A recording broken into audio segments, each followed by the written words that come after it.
श्री भगवान ने कहा, तुम पांडित्यपूर्ण वचन कहते हुए उनके लिए शोक कर रहे हो। जो विद्वान होते हैं वे न तो जीवित के लिए न ही मृत के लिए शोक करते हैं। तात्पर्य: भगवान ने तत्काल गुरु का पद संभाला और अपने शिष्य को अप्रत्यक्ष मूर्ख कहकर डांटा। उन्होंने कहा, तुम विद्वान की तरह बातें करते हो, किंतु तुम यह नहीं जानते हो कि जो विद्वान होता है, अर्थात जो यह जानता है कि शरीर तथा आत्मा क्या है, वह किसी भी अवस्था में शरीर के लिए, चाहे वह जीवित हो या मृत, शोक नहीं करता। अगले अध्यायों से यह स्पष्ट हो जाएगा कि ज्ञान का अर्थ पदार्थ तथा आत्मा एवं इन दोनों के नियामक को जानना है। अर्जुन का तर्क था कि राजनीति तथा समाज नीति की अपेक्षा धर्म को अधिक महत्व मिलना चाहिए, किंतु उसे यह ज्ञात न था कि पदार्थ, आत्मा तथा परमेश्वर का ज्ञान धार्मिक सूत्रों से भी अधिक महत्वपूर्ण है। और चूंकि उसमें इस ज्ञान का अभाव था, अतः उसे विद्वान नहीं बनना चाहिए था, और चूंकि वह अत्यधिक विद्वान नहीं था, इसीलिए वह शोक के स्वतः अयोग्य वस्तु के लिए शोक कर रहा था। यह शरीर जन्मता है और आज या कल इसका विनाश निश्चित है, अतः शरीर उतना महत्वपूर्ण नहीं है जितना कि आत्मा है। जो इस तथ्य को जानता है वही असली विद्वान है और उसके लिए शोक का कोई कारण नहीं हो सकता है। ऐसा कभी नहीं हुआ कि मैं न रहा हूँ या तुम न रहे हो, अथवा ये समस्त राजा न रहे हो, और न ऐसा कि भविष्य में हम लोग नहीं रहेंगे।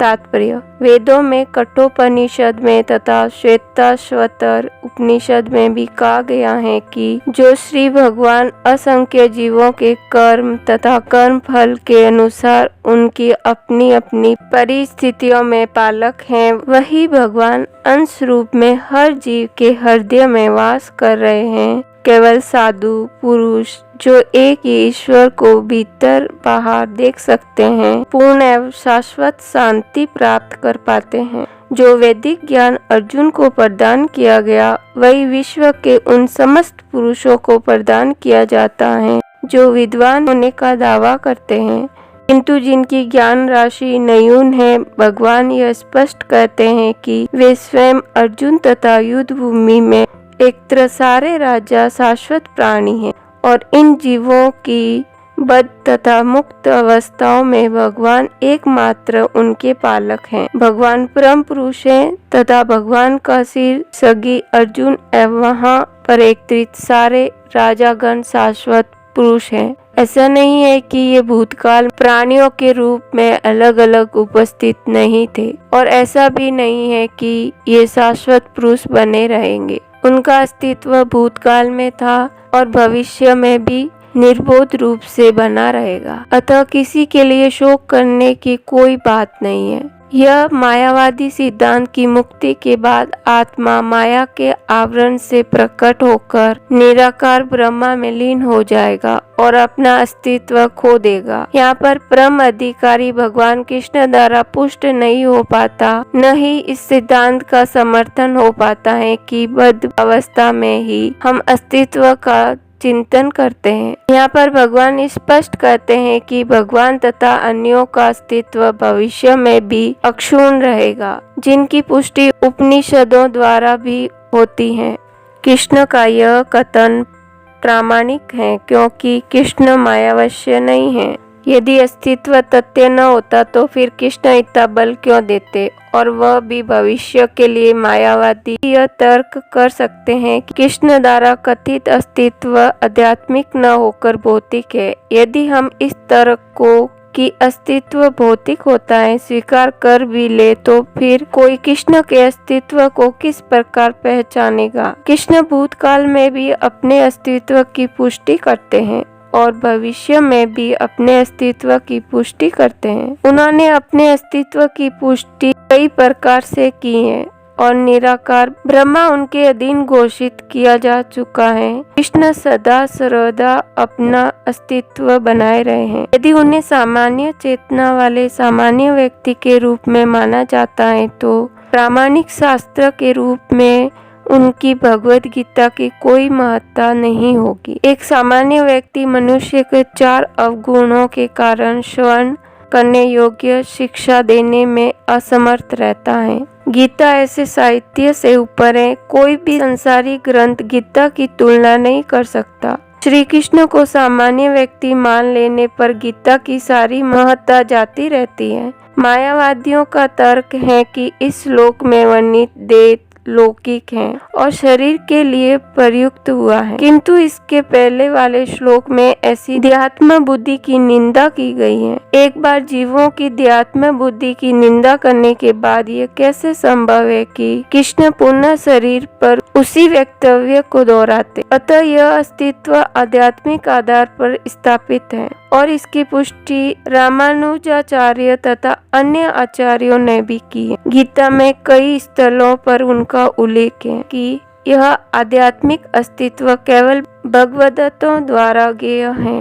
जो लोग भगवान कृष्ण का विरोध करते हैं उनकी इस महान साहित्य तक पहुंच नहीं हो पाती। अब भक्तों द्वारा गीता के उपदेशों को समझने का प्रयास मधुमुखी द्वारा मधु पात्र चाटने के स्पष्ट है। पात्र को खोले बिना मधु को नहीं चखा जा सकता। इसी प्रकार भगवत गीता के रहस्यवाद को केवल भक्त ही समझ सकते हैं, अन्य कोई नहीं। जैसा कि इसके 4th अध्याय में कहा गया है, न ही गीता का स्पर्श ऐसे लोग कर पाते हैं जो भगवान के अस्तित्व का ही विरोध करते हैं। अतः मायावादियों द्वारा गीता की व्याख्या मानो समग्र सत्य का सरासर भ्रामक निरूपण है। भगवान चैतन्य ने मायावादियों द्वारा की गई गीता की व्याख्याओं को पढ़ने का निषेध किया है और चेतावनी दी है कि जो कोई ऐसे मायावादी दर्शन का ग्रहण करता है वह गीता के वास्तविक रहस्य को समझ पाने में असमर्थ रहता है।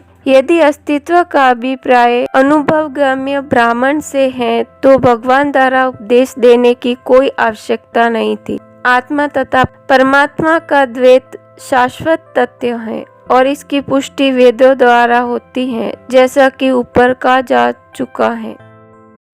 जिस प्रकार शरीरधारी आत्मा इस वर्तमान शरीर में बाल्य अवस्था से तरुणावस्था में और फिर वृद्धा अवस्था में निरंतर अग्रसर होता रहता है, उसी प्रकार मृत्यु होने पर आत्मा दूसरे शरीर में चला जाता है। धीर व्यक्ति ऐसे परिवर्तन से मोह को प्राप्त नहीं होता।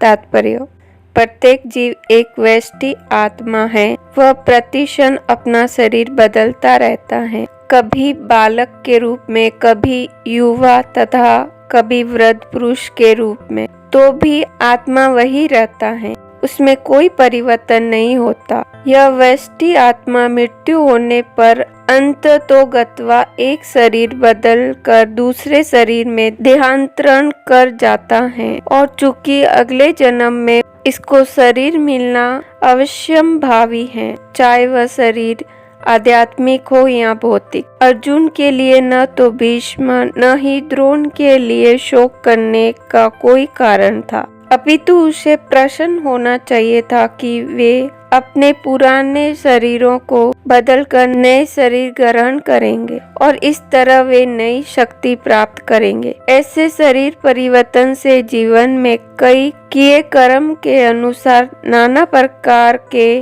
सुखोपभोग या कष्टों का लेखा हो जाता है। चूंकि भीष्म व द्रोण साधु पुरुष थे, इसीलिए अगले जन्म में उन्हें आध्यात्मिक शरीर प्राप्त होंगे, नहीं तो कम से कम उन्हें स्वर्ग में भोग करने के अनुरूप शरीर तो प्राप्त होंगे ही। अतः दोनों ही दशाओं में शोक का कोई कारण नहीं था। जिस मनुष्य को व्यष्टि आत्मा, परमात्मा तथा भौतिक और आध्यात्मिक प्रकृति का पूर्ण ज्ञान होता है वह धीर कहलाता है। ऐसा मनुष्य कभी भी शरीर परिवर्तन द्वारा ठगा नहीं जाता। आत्मा के एकात्मवाद का मायावादी सिद्धांत मान्य नहीं हो सकता, क्योंकि आत्मा के इस प्रकार विखंडन से परमेश्वर विखंडनीय या परिवर्तनशील हो जाएगा, जो आत्मा के अपरिवर्तनीय होने के सिद्धांत के विरुद्ध होगा। गीता में पुष्टि हुई है कि परमात्मा के खंडों का शाश्वत अस्तित्व हैं, जिन्हें सर कहा जाता है, अर्थात उनमें भौतिक प्रकृति में गिरने की प्रवृत्ति होती है। ये भिन्न अंश